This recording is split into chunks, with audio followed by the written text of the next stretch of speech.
Salut et bienvenue dans mon garage où je suis toujours avec Juju et on va parler choix. Donc il y a énormément de garrots sur le marché. On va avoir basiquement les trois catégories, interromps-moi si je suis complètement aux fraises, mais on a les garrots pneumatiques, les garrots tourniquets et les garrots élastiques. C'est un petit peu ce qu'on va retrouver habituellement.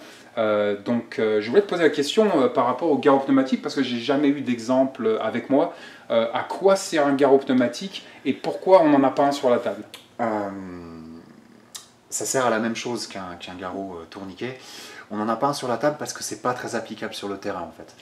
Pour ce qui est du choix des garrots, on se base sur les recommandations du COTCCC, Committee for Tactical Combat Casualty Care, qui Donc sont ça c'est les T3C. les T3C, c'est les pointures. C'est les pointures, les mecs qui savent exactement. Enfin, c'est la meilleure référence en termes de contrôle d'hémorragie dont on dispose aujourd'hui, point à la ligne. Ces mecs-là recommandent trois garrots. Ils recommandent le CAT, le Softy et un EMT, qui est un garrot pneumatique. Le garrot EMT n'est pas applicable sur le terrain. Parce Il que, peut se percer. Voilà, exactement. Il peut se percer, il peut se déchirer, etc. Enfin, en tout cas, comme eux, ils l'emploient, tu vois. Donc, eux, ils le recommandent parce qu'en gros, eux, ce qu'ils disent, c'est voilà, vous collez un garrot tourniquet sur le terrain et puis éventuellement en base arrière, ils vont se servir d'un tourniquet EMT pour transitionner du garrot tourniquet à un moyen de compression plus large qui est bénéfique. Dans leurs recommandations, il y a ça de toute manière. Si sous 2 heures, à la première opportunité, si ta victime n'est pas amputée, si elle n'est pas en choc circulatoire et si tu es certain de pouvoir surveiller une éventuelle reprise du saignement efficacement, tu dois transitionner entre un garrot tourniquet et soit un pansement compressif et un pansement compressif. EMT, garrot pneumatique, utilisable en base arrière, pas applicable sur le terrain. Okay.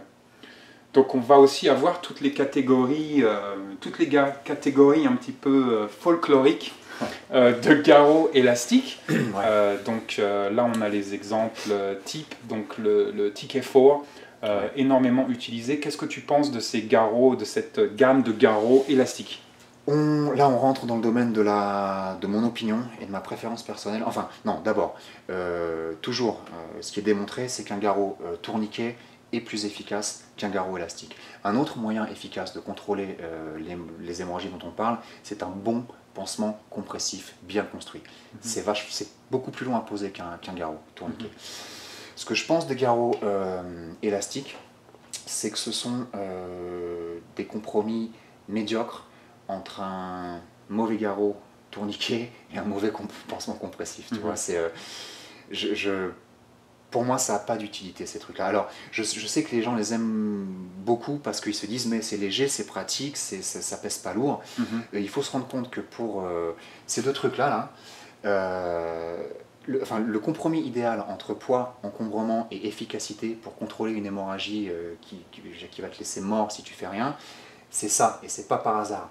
Ça a été développé et amélioré en fonction des demandes et des retours de policiers et de militaires. Des mecs voilà, qui, de par la nature de leur métier, saignent vachement plus souvent et vachement plus que toi et moi.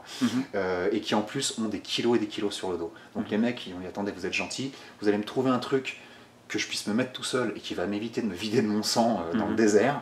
Et en plus, vous allez être gentil, vous allez me le faire petit et léger. Et bien tu sais quoi, le résultat c'est ça. Ouais. Ça là, mon opinion personnelle, c'est que... Enfin j'en ai pas, Ok, donc on dégage. C'est personnel, mais ouais. Donc on revient donc sur le garrot tourniquet. Et donc on arrive un petit peu sur les deux références sur le marché, qui va être donc le CAT. Donc là on a deux exemples de CAT, parce que le CAT a plusieurs générations, on va en reparler. Et le Softy. Softy, le bon, le moins bon selon toi? Le bon, le moins bon selon moi. Le Softy est très large, est super costaud. Donc ça revient assez souvent en fait, la largeur. C'est vraiment un point déterminant pour l'efficacité de l'outil. C'est mécanique. Plus c'est large, mieux ça marche. Plus c'est large, mieux ça marche. Ouais, plus c'est large, mieux ça marche. Et encore une fois, voilà, je te dis, là, c'est la largeur minimum. Les mecs vont pas en dessous. Là, on parle de pression d'occlusion artérielle. Il y a une relation inverse entre... donc ça, c'est la pression que tu dois appliquer pour interrompre complètement la circulation artérielle. Il y a une relation inverse entre la largeur du truc que tu utilises, donc du garrot en gros que tu utilises pour l'occlure, et la quantité de pression que tu dois appliquer pour l'occlure efficacement. En gros, voilà. Donc plus c'est large, large, moins tu as besoin de serrer fort. C'est ça que ça veut dire. Et c'est pour ça qu'on a des problèmes, par exemple, avec les garrots improvisés, avec les lacets de chaussures et tout le bordel, parce que les mecs sont obligés de serrer comme des porcs. C'est ça. Et ça détruit, et ça fonctionne pas vraiment. Plus ça marche pas, ça marche pas. Donc voilà, plus tu appliques la pression sur une zone large, plus ça va être efficace, moins tu auras besoin d'appliquer de pression. C'est pour ça que j'adore les pansements compressifs. Bref, Softy. Mais donc le Softy, c'est le plus large des deux. C'est le plus large. Entre le 4 et le Softy, tu t'aperçois de deux choses. Enfin, d'abord, la plaque de pression là, est beaucoup plus large. La sangle est également aussi plus large. Tu vois, elle fait la même largeur que la manche, mais après tu regardes ce qui est connecté au tourniquet, tu as un truc large comme ça contre un truc large comme ça, tu vois. Ouais, en fait, la bande qui va venir serrer, c'est ça. Elle est beaucoup plus large. Voilà. Elle est presque 2 fois plus large en fait sur le Softy. Parce qu'en fait, voilà, ça fait la même largeur que ça, mais dans ça, tu as un truc tout fin qui coulisse en fait. Et pour être clair, hein, les deux marchent.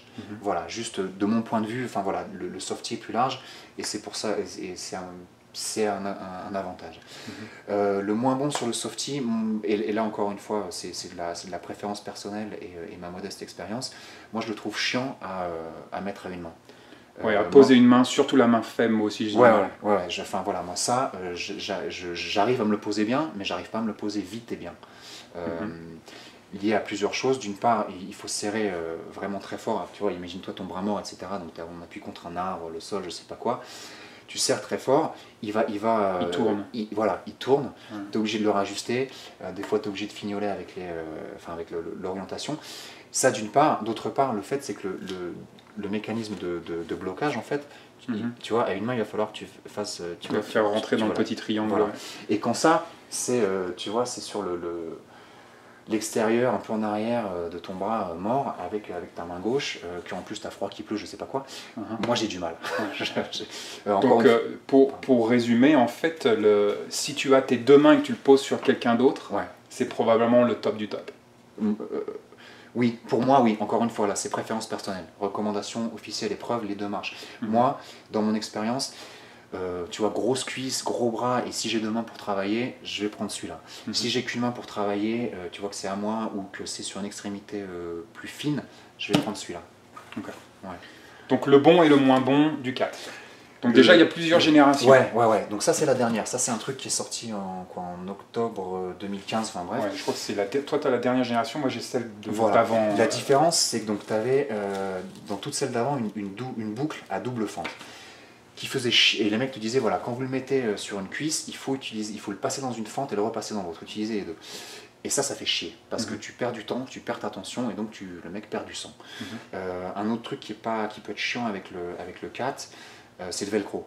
Et moi notamment, à ski, tu vois, avec de la neige pulvérulente et sèche, le velcro peut faire chier, quoi.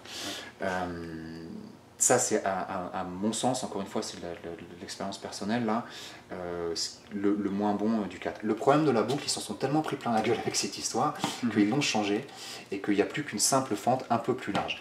Du coup, ce truc-là, à une main, c'est royal. Enfin, encore une fois, pour moi, les deux marchent. Hein, je viens de le tester. T'as vu ? Hyper simple à poser. Clac, 10 secondes, enfin même pas, c'est fait quoi. En 5 secondes. Je veux dire, encore une fois, la tête dans l'eau, enfin bref. Donc ça, j'aime beaucoup. Pour à une main, application très rapide, ou éventuellement sur une extrémité plus fine, tu vois, peut-être un enfant ou une dame avec des bras fins. Ok. Donc, basiquement, pour résumer, on a énormément de catégories et de choix sur le marché, mais basiquement, on revient toujours aux deux mêmes garrots tourniquets, qui vont être le Soft T Wide et le 4. Oui, et j'ajoute que pour le 4, prenez, ça vaut le coup d'avoir cette simple boucle, ou alors... Donc le 4 de la dernière génération. C'est ça. Ouais. Les 4 d'avant, par exemple, est-ce que je devrais jeter mon 4 ? Non. Celui-là, faut pas le mettre dans ta trousse parce que c'est un truc d'entraînement.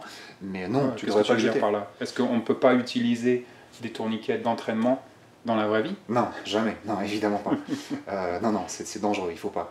Donc à chaque fois que j'achète un tourniquet, il faut que j'en achète 2. Ouais. En fait, il faut que j'en achète 3. Ouais. Parce qu'on en porte 2. Ouais. Bon, on y reviendra. D'accord. Okay. Donc 4, dernière génération. Ouais, je le trouve très bien. et Softy Wide. Ouais, aussi très bien. Et encore une fois, donc ça c'est, là on vient de parler un peu de préférences personnelles, etc. Ces deux trucs-là, c'est ce qui est recommandé par voilà, les pointures. Là, Donc les meilleurs T3C. voilà, ces mecs-là.